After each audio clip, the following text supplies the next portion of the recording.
bukan hanya dari faktor timbunan yang kita perhitungkan, struktur pondasi juga yang harus kuat, tetapi di saat tukang memasang batu batanya harus diberi stek seperti ini ya sobat. Nah, jadi ini kita kasih sebagai penggantinya.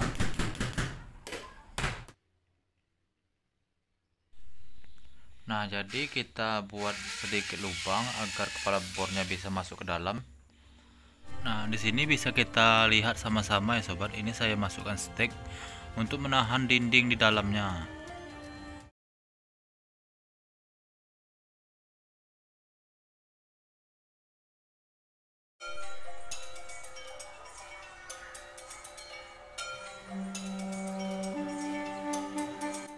Jadi bisa kita lihat retaknya awalnya seperti ini ya sobat. Dia dari atas sampai ke bawah. Nah, ini sudah saya congkel bobok tadi, dia tembus ke dalam. Dan terlihat besi kolomnya. Ini besi kolom praktis cornya.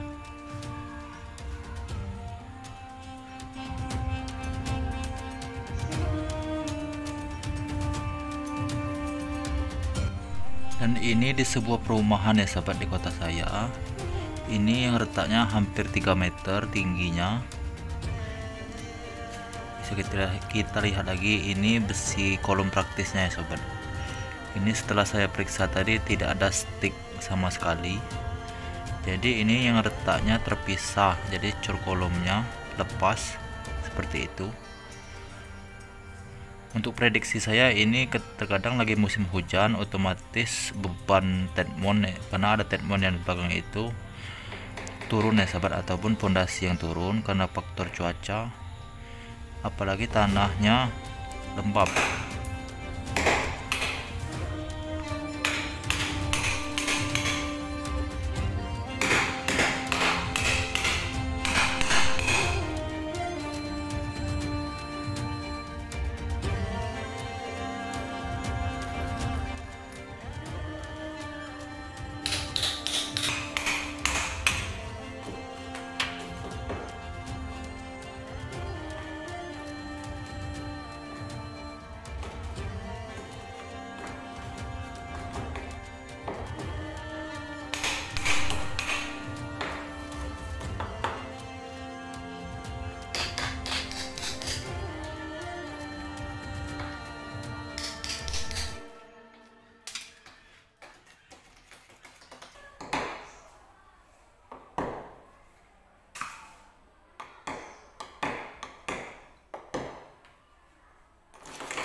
Dan bisa kita lihat dari dalam kamar ya sahabat, ini untuk di dalamnya ini sudah saya jebolkan.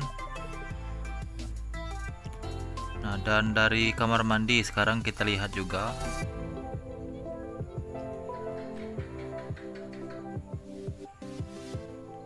Nah, bisa kita lihat di sudutnya itu juga retak ya sahabat.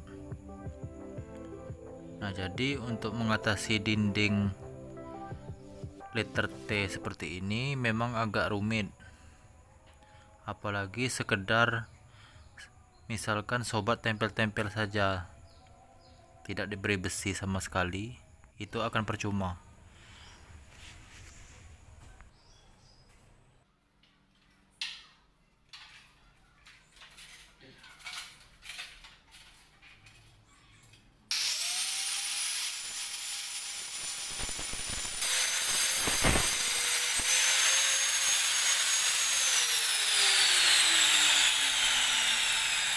Dan ini memang benar-benar dinding bawaan perumahan ya sobat, jadi bukan saya sendiri yang membuatnya.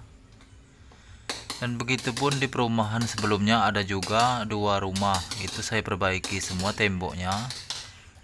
Dan ada juga yang satu itu tembok bawaan perumahan sendiri, dan satunya lagi itu di rumah yang lainnya. Di saat saya membuat dinding itu sudah banyak besi yang diberi ya sahabat, stek besinya sudah ada, selop, ring balok, kolom praktisnya lengkap semua, tetapi itu masih retak karena bukan saya yang membuat pondasinya. Di saat saya membuat tembok itu pondasinya sudah ada.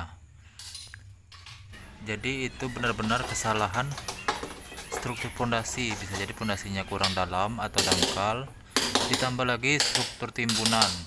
Itu struktur timbunannya mungkin masih menurun, apalagi misalkan pondasinya itu kita asal-asalan buat saja. Jadi beginilah akibatnya sobat.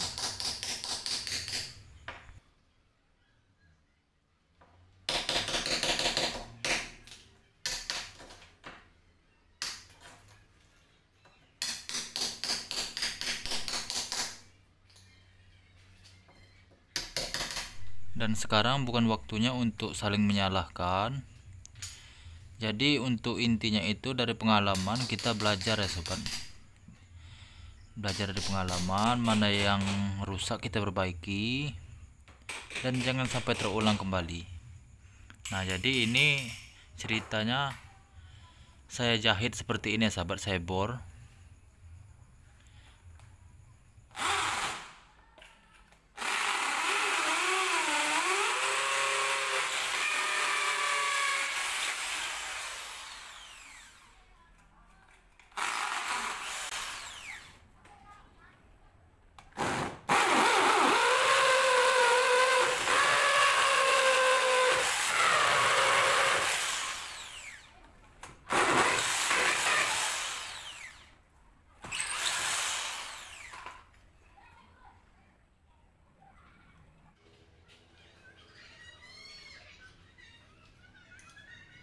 Jadi pelajaran yang bisa kita petik dari sini ya sobat, bukan hanya dari faktor timbunan yang kita perhitungan, struktur pondasi juga yang harus kuat, tetapi di saat tukang memasang batu batanya harus diberi stek seperti ini ya sobat.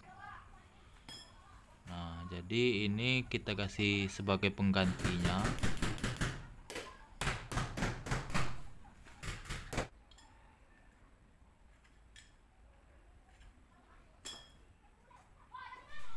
Nah, kita pasang besinya seperti ini, jadi dia sangat lengket sekali ya sobat. Kemudian untuk dinding yang liter T di dalamnya kita bor lagi, nanti kita akan kasih stik besi. Kita ikat dengan besi jahitannya dan kolom praktis lamanya. Jadi itu kita satukan, kita ikat.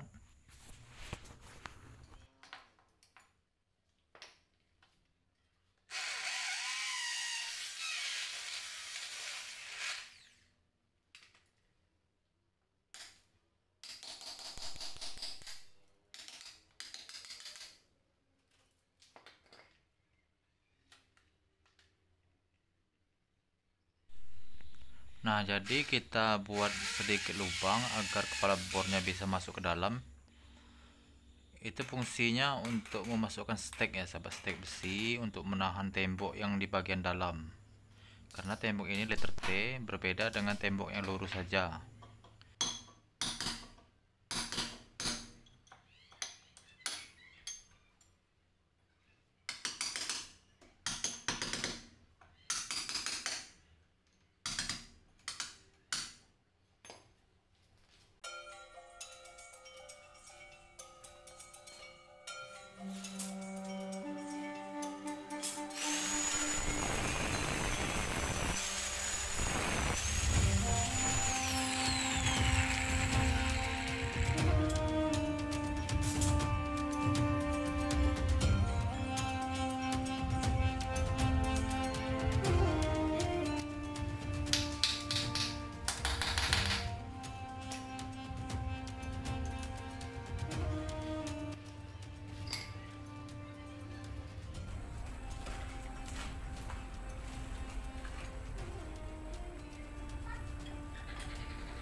Nah, di sini bisa kita lihat sama-sama ya sobat. Ini saya masukkan stek untuk menahan dinding di dalamnya.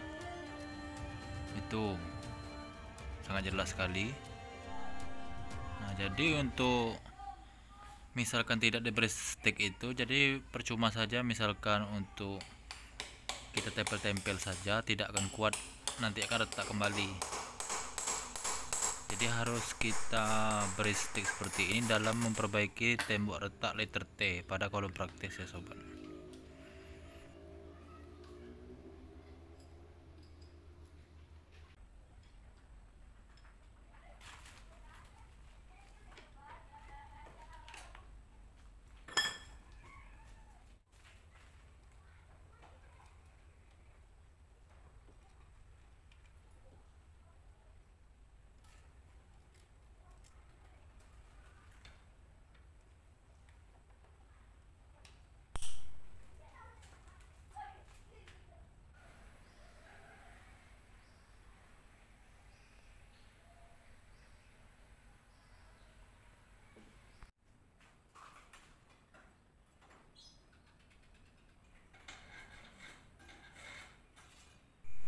Nah, kemudian kita beri besi tegak lagi seperti ini ya sobat. Nah, jadi kemudian nanti kita ikat ke besi melintangnya seperti ini gambarannya. Jadi dia mengikat satu sama lainnya. Untuk steknya menahan tembok yang di dalam. Jadi dia mengikat semua satu sama lainnya. Dan bisa kita lihat di bagian tengah ini adalah kolom praktis lamanya ya sobat. Jadi misalkan mau dicor ulang itu memerlukan biaya lagi karena harus dijebol total, harus diangkat cor kolom lamanya, memerlukan waktu yang lebih lama lagi, dan sobat harus membeli bahan material yang lebih banyak lagi. Jadi ini adalah salah satu cara untuk menghemat biaya ya sobat, dan tentunya hasilnya juga kuat. Kemudian tinggal kita plester, caranya berguyur.